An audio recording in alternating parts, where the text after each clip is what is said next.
S ಇನ್ನು ಅಯೋಧ್ಯೆ ರಾಮ ಮಂದಿರ ದೇಣಿಗೆ ಅವ್ಯವಹಾರ ಕೇಸ್ಗೆ ಸಂಬಂಧಪಟ್ಟಂತೆ ಯುಪಿ ಸರ್ಕಾರದಿಂದ ತ್ರಿಸದಸ್ಯ ಎಸ್ಐಟಿ ರಚನೆಯಾಗಿದೆ. ತ್ರಿಸದಸ್ಯ ಪೀಠ ಸಿಎಂ ಯೋಗಿ ಆದಿತ್ಯನಾಥ್ ಸೂಚನೆಯಂತೆ ಎಸ್ಐಟಿ ರಚನೆ. ಶ್ರೀರಾಮ ಜನ್ಮಭೂಮಿ ತೀರ್ಥಕ್ಷೇತ್ರ ಟ್ರಸ್ಟ್ನಿಂದ ಮನವಿ ಬಂದಿತ್ತು. ಲಖನೌ ವಿಭಾಗೀಯ ಕಮಿಷನರ್ ವಿಜಯ್ ವಿಶ್ವಾಸ್ ನೇತೃತ್ವ ಇದೆ.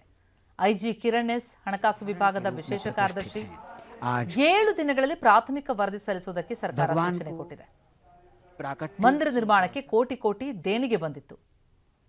ಅದಕ್ಕೆ ಸಂಬಂಧಪಟ್ಟಂತೆ ಕೋಟ್ಯಂತರ ಹಣ ನಾಪತ್ತೆಯಾಗಿತ್ತು ಎನ್ನುವಂತಹ ಆರೋಪ ಹಿನ್ನೆಲೆಯಲ್ಲಿ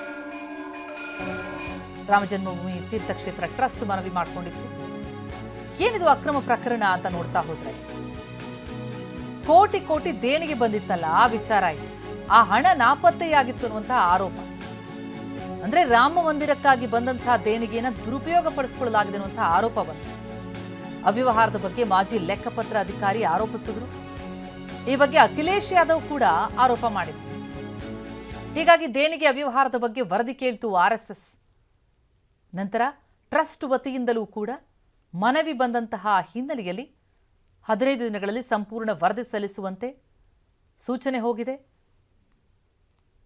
ತ್ರಿಸದಸ್ಯ ಎಸ್ಐಟಿ ರಚನೆಯಾಗಿದೆ ಯುಪಿ ಸರ್ಕಾರದಿಂದ. ನಿಜಕ್ಕೂ ಅವ್ಯವಹಾರ ಆಗಿದೆಯಾ? ಎಲ್ಲೋ ಹೋಯ್ತು ಆ ಹಣ?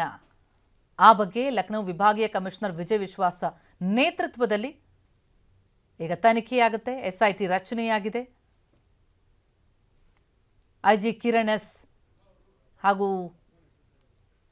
ಲಖನೌ ವಿಭಾಗೀಯ ಕಮಿಷನರ್ ವಿಜಯ್ ವಿಶ್ವಾಸ್ ಜೊತೆಗೆ ಹಣಕಾಸು ವಿಭಾಗದ ವಿಶೇಷ ಕಾರ್ಯದರ್ಶಿಗಳು ಈ ಸಮಿತಿಯಲ್ಲಿರ್ತಾರೆ.